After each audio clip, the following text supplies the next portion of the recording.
Uji kelayakan dan kepatutan calon anggota KPU dan Bawaslu periode 2022-2027 mulai dilaksanakan oleh Komisi 2 DPR RI.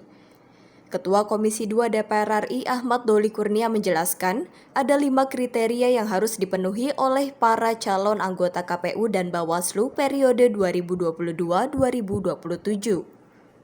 Salah satunya harus memiliki integritas yang cukup baik agar tidak terjerat permasalahan hukum. Selain itu, Doli mengatakan pihaknya masih belum bisa menentukan posisi gender lantaran Komisi 2 saat ini masih dalam proses melakukan penilaian terhadap seluruh calon anggota KPU dan Bawaslu. Komisi 2 baru bisa mengumumkan nama-nama anggota KPU dan Bawaslu nanti saat nama-nama tersebut akan diserahkan kepada pimpinan dan Badan Musyawarah DPR RI pada Rabu 16 Februari 2022 yang kemudian akan disahkan di rapat paripurna DPR RI pada Jumat 18 Februari 2022. Pada saat tim sel terbentuk, ya kita kan waktu itu mereka datang melaksanakan RDPU kepada kita. Kita sudah juga memesankan kira-kira kriteria apa yang harusnya diterapkan di dalam proses seleksi ini.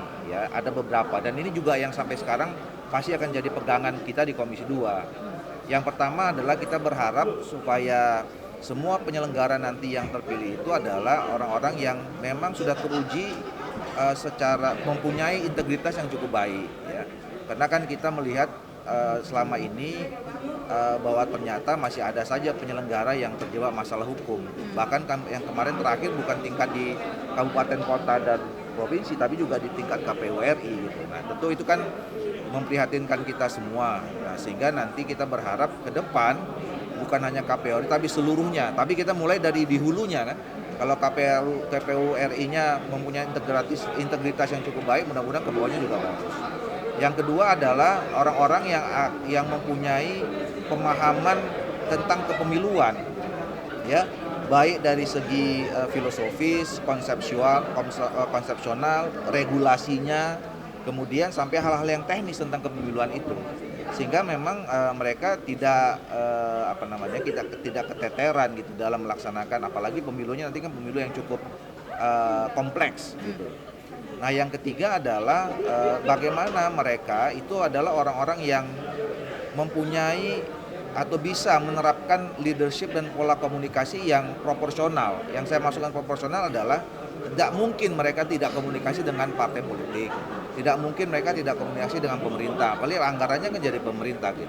Tetapi bagaimana mereka bisa mampu berkomunikasi secara baik, tetap menjaga independensi dan imparsialitas mereka, baik secara individu maupun kelembagaannya gitu. Sehingga memang betul-betul fungsi mereka berjalan dengan baik, komunikasi tidak tertinggal gitu ya. Jadi jangan kita nanti mengharapkan mentang-mentang dia independen jadi kaku nggak mau komunikasi, itu nggak bisa. Nah, itu yang ketiga. Yang keempat adalah orang-orang yang kreatif dan inovatif gitu. Seperti yang saya katakan tadi kan beban kerjanya berat, jadi dibutuhkan kemampuan yang di luar bisnis as usual gitu. Ya, mereka yang mampu mencoba katakanlah menerapkan sistem teknologi informasi, digitalisasi dan kemudian elektronisasi dan segala macam. Nah, yang terakhir adalah yang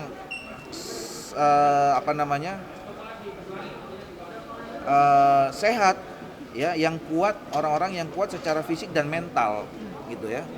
Karena tadi itu berat nanti ya. Jadi secara fisik juga akan membutuhkan. Jadi riwayat kesehatan, terus kemudian ya mungkin juga faktor usia sampai nanti ke tingkat yang paling bawah itu perlu menjadi perhatian.